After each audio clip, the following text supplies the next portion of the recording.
Hello everyone, welcome back to our channel. In this today's video, I am going to show you how to fix Snake 8 bulb not opening. In this video, I will show you how to fix it. Don't worry, in this video, I will show you simple and easy step to fix the problem. Just follow each step carefully. The first step is check your internet connection. Make sure your internet is working or not. Then turn your Wi-Fi off for 50 seconds. Then turn it on. And you also switch to mobile data. After doing that, it's not working. Then turn your airplane mode for a few seconds.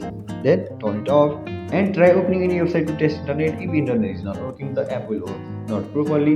So the second step is restart your phone. Sometimes a simple restart can fix many problems, and this helps you small bugs and glitches. And the another step is update the app. Make sure your app is updated to the latest version. For the app update, open Play Store, App Store and search for the app. Then tap on update option if it is available. Sometimes old version may not work properly. So the another step is clearing app cache. Clearing cache can fix file causing problems. So go to your phone setting, then go to apps or app management and tap on app list or apps. Then search for the app and go to storage and cache. Click clear cache. After doing that, this helps fresh start to the app.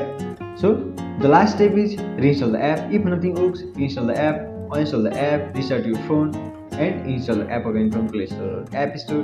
By doing all of it, this gives a fresh start to the app. So that's it. These are the best ways to fix app problems. If this video helped you, don't forget to like, share and subscribe for more helpful tutorial. Thank you.